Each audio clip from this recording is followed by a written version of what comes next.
are these people? The lightning round, lightning round, lightning round. Okay, we're almost done. I'm not going to read these articles because they are super long.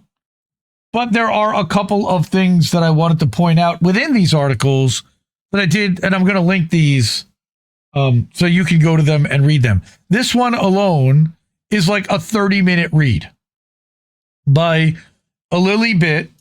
That is, she usually has paid subscriptions over on Substack, alilybit.com. All right, talking about that this was that the Epstein files that actually matter, right? Everyone wants to talk about the island, the private jet with its leather seats and its logbook of the damned, the underage girls ferried like cargo between mansions and Caribbean shorelines, the hidden cameras, the blackmail apparatus, the rituals of degradation performed by behind mahogany doors by men whose names adorn university libraries and hospital wings. And they should talk about it.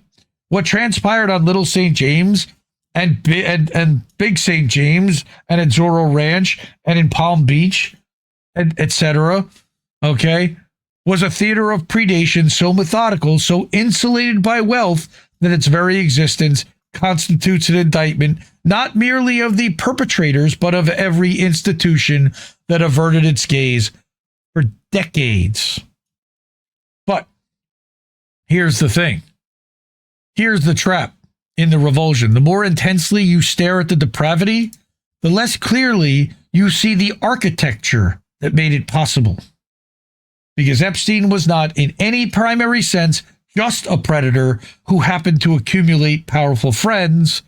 He was an apparatus, a financial and intelligence intermediary who occupied the precise intersection of politics, science, banking, and philanthropy, and who transmuted privileged access into staggering profit with the mechanical regularity of a well-oiled engine.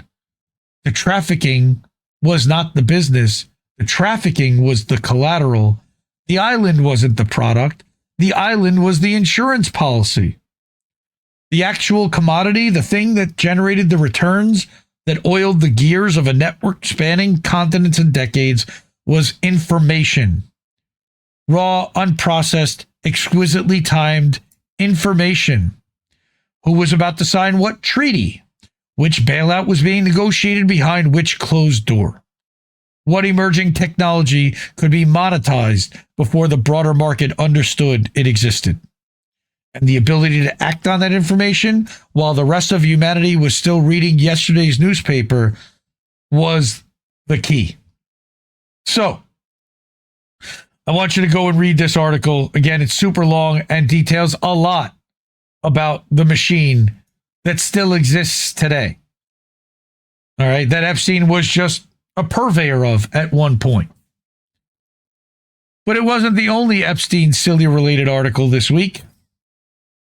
The Wise Wolf, who has been posting a lot into a lot of these Substack chats, talked about the movie Network and related a lot of Ned Beatty's character, who is co-opted in that movie, Howard Beale, and the network executive, to what's happening right now. And that's speculation. That is he still alive? Again, the gaming profile and all the stuff that popped up, there's a lot of questions as to what's going on. But he starts out by saying, I'm going to tell you something that'll make you physically sick, and then I'm going to prove it with documents that your own government just released. The news isn't news anymore. It stopped being news decades ago. What you're watching, and I talked about this years ago on How Do We Miss That, when you turn on CNN or Fox, isn't journalism, it's theater. It's spin doctoring. It's a protection racket for the billionaire class. And right now, that protection racket is working overtime to make sure you don't understand what the Epstein files actually say. 3.5 million pages dropped. Trump's name appears over 1 million times in the unredacted documents. 1 million! And somehow the dominant narrative on every major news network is nothing to see here. Move along. Look at the stock market instead. Aren't you proud of how high the Dow is? This isn't incompetence. This isn't bias. This is coordinated institutional capture at a level that would have seemed impossible to articulate in polite company until very recently. Except that a screenwriter named Patty Chayefsky laid out the exact blueprint in 1976, and nobody wanted to believe him because the truth was too ugly. All right. So he talks about Network, which won 4 Academy Awards in 1977. Peter Finch played Howard Beale, a news anchor who has a breakdown on live TV. I'm mad as hell and I'm not going to take it anymore. And starts telling the truth about the systems that control your life. The network executives, instead of pulling him off the air, realize his insanity is great for ratings. They package his mental collapse as entertainment. They build an entire show around exploiting his deteriorating mind. And when his message starts to threaten the actual power structure, when he begins exposing corporate control that goes beyond mere television, they murdered him on live TV to boost Sweeps Week. Sorry to ruin the spoiler. The film was called Satire in 1976. Critics described it as outrageous and impossible to accept. CBS News President Richard Salant said it flatly couldn't happen. 50 years later, it's a documentary. And I'm going to stop there because I want you to read this article. It's actually really good. So I'm going to drop that in the chats, as in the Substack afterwards as well, which you'll find at IndieMediaToday.com.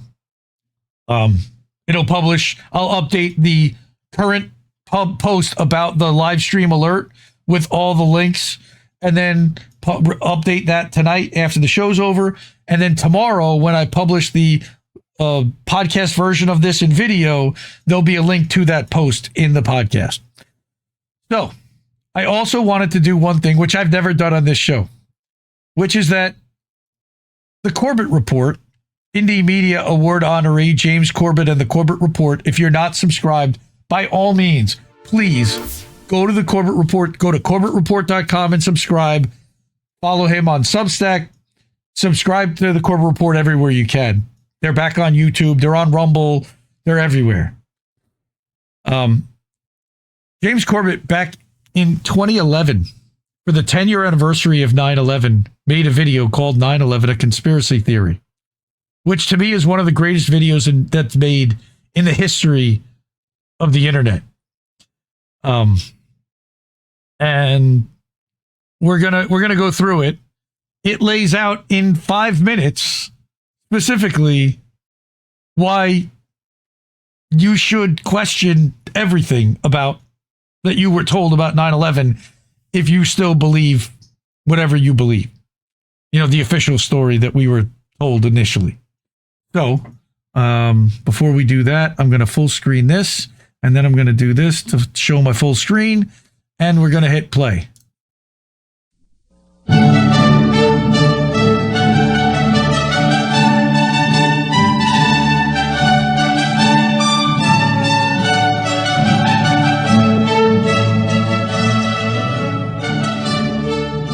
On the morning of September 11, 2001, 19 men armed with box cutters, directed by a man on dialysis in a cave fortress halfway around the world using a satellite phone and a laptop, directed the most sophisticated penetration of the most heavily defended airspace in the world, overpowering the passengers and the military combat-trained pilots on 4 commercial aircraft before flying those planes wildly off course for over an hour without being molested by a single fighter interceptor. These 19 hijackers, devout religious fundamentalists who like to drink alcohol, snort cocaine, and live with pink-haired strippers, managed to knock down 3 buildings with 2 planes in New York. While in Washington, a pilot who couldn't handle a single-engine Cessna was able to fly a 757 in an 8,000-foot descending 270-degree corkscrew turn to come exactly level with the ground, hitting the Pentagon in the Budget Analyst Office where DoD staffers were working on the mystery of the $2.3 trillion that Defense Secretary Donald Rumsfeld had announced missing from the Pentagon's coffers in a press conference the day before, on September 10th, 2001.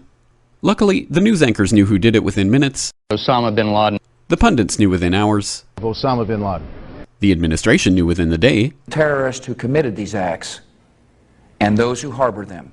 and the evidence literally fell into the FBI's lap. That a hijacker's passport was found blocks from the World Trade Center crash site, if you can believe that. But for some reason, a bunch of crazy conspiracy theorists demanded an investigation into the greatest attack on American soil in history. That investigation was delayed, underfunded, set up to fail, a conflict of interest, and a cover-up from start to finish. It was based on testimony extracted through torture, the records of which were destroyed. It failed to mention the existence of WTC-7, Able Danger, P-TECH, Sibel Edmonds, OBL and the CIA, and the drills of hijacked aircraft being flown into buildings that were being simulated at the precise same time that those events were actually happening. It was lied to by the Pentagon, the CIA, the Bush administration, and as for Bush and Cheney, well, no one knows what they told it because they testified in secret, off the record, not under oath, and behind closed doors. It didn't bother to look at who funded the attacks because that question is ultimately of little practical significance. Still, the 9/11 Commission did brilliantly answering all of the questions the public had, except most of the victims' family members' questions, and pinned blame on all the people responsible, although no one so much as lost their job, determining the attacks were failure of imagination. Because nobody in our government, at least, and I don't think the prior government that could envision flying airplanes into buildings. Except the Pentagon, FEMA, NORAD, and the NRO. The DIA destroyed 2.5 terabytes of data on Able Danger, but that's okay because it probably wasn't important. The SEC destroyed their records on the investigation into the insider trading before the attacks, but that's okay because destroying the records of the largest investigation in SEC history is just part of routine record keeping. NIST has classified the data that they used for their model of WTC-7's collapse, but that's okay because knowing how they made their model of the collapse would jeopardize public safety. The FBI has argued that all material related to their investigation of 9/11 should be kept secret from the public, but that's okay because the FBI probably has nothing to hide. This man never existed, nor is anything he had to say worthy of your attention, and if you say otherwise, you are a paranoid conspiracy theorist and deserve to be shunned by all of humanity. Likewise him, and her, and her, and her, and him. Osama bin Laden lived in a cave fortress in the hills of Afghanistan, but somehow got away. Then he was hiding out in Tora Bora, but somehow got away. Then he lived in Abbottabad for years, taunting the most comprehensive intelligence dragnet employing the most sophisticated technology in the history of the world for a decade, releasing video after video with complete impunity and getting younger and younger as he did so, before finally being found in a daring SEAL team raid which wasn't recorded on video, in which he didn't resist or use his wife as a human shield, and in which these crack special forces operatives panicked and killed this unarmed man, supposedly the best source of intelligence about those dastardly terrorists on the entire planet. Then they dumped his body in the ocean before telling anyone about it. Then a couple dozen of that team's members died in a helicopter crash in Afghanistan. This is the story of 9/11, brought to you by the media which told you the hard truths about his head could be seen to move violently forward. And they took the babies out of the incubators. And mobile production facilities. And the rescue of Jessica Lynch. If you have any questions about this story, you are a batshit paranoid tinfoil dog-abusing baby hater and will be reviled by everyone.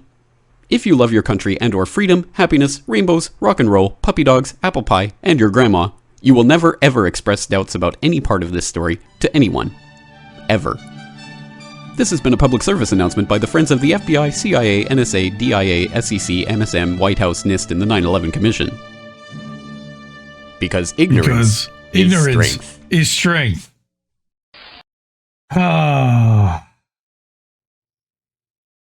Again, subscribe to and support James Corbett and the Corbett Report. That was produced for the 10th anniversary of September 11th in 2011, and it's still relevant to this day. We've still never gotten the truth. All right? For sure. Totally agree. We shall never get the truth. I think we've had the truth. I genuinely feel like the truth is out there. It's already been shared. Certainly pinned to the INN Rumble channel, and I don't believe it's even up at this point on YouTube. I think they took it down. Our friend Joe, STF, shut the fuck up, shitlib, or who's been disappeared for a couple of years now. His swan song video was a video about a half hour all about evidence of how Israel was involved in 9/11, collecting a bunch of different videos and putting together this indictment. So, a lot of people ask a lot of questions, and it also links back to Israel. I did, again, want to share this. And the reason why I shared this today is because there was somebody who shared it on Substack and initially had not credited the Corbett Report. And it got me upset. Like, this guy did the work. Like, you got to credit him. You got to credit him. You got to, so I actually commented and said, please do that. And they didn't link to it, but they at least indicated and put in, a line in there that it was by the Corbett Report and James Corbett. Okay. But again, I wanted to share that on this show because it is one of the fundamental things to ask a lot of those questions about the narrative that we were sold and shaping a lot of what happened post 9/11 in this country with the creation of Homeland Security and ICE. ICE didn't exist. It was Customs. There was CBP. All right, but that was when the Department of Homeland Security was created, when they put all the agencies together, right, so that they could coordinate information across all these agencies. It's set up for the Palantir surveillance state. Okay. Support independent media because we need it more than ever. Oh, real quick, before we get to that, I'm going to be doing a Tech Tips live show on Thursday night. I have a bunch of topics I want to get to. A lot of them are Substack related, but there's age verification stuff. There's a bunch of Rumble stuff too. Rumble, by the way, if you haven't downloaded the new version of the Rumble app and you like watching shorts, download it because now Rumble has the capability of showing shorts and of uploading vertical videos of less than a minute and showing that as a short video in a whole separate section. They're amplifying it differently. And for the creators that do stuff you might want to know. And that's one of the tips that I'm going to share out there for Thursday night. So Indie's Tech Tips or Indie's Tech Tips Live, that's going to be Thursday night. I'm looking forward to doing that. The last one I did was like the first week of January. So it's been about 6 weeks. I try to do about one of those a month. And I have a lot of fun doing it because I get to talk and geek out about a lot of the stuff and the tools that I use and the ways I'm generating and creating all the content that we do for INN, for Indie Media Today, etc. Again, support independent media because we need it more than ever. All those people already have. Those are the ways that you can actually support. Cash App, Ko-fi, PayPal, and Patreon, over at Substack, and over at our website, IndieNewsNow.com. Again, the show's called Indie News Now Live because the stories that we're pulling are coming from IndieNewsNow.com. It's a news aggregator site that we don't monetize. It's totally free. It's ad-free. It's designed to amplify the creators and link right to their work. We're not trying to take their content. I love you all. Support independent media again because we need it more than ever. I'll see you next week. No! We just fucking lost the stream! I guess this isn't such an awful place. Is that what you want?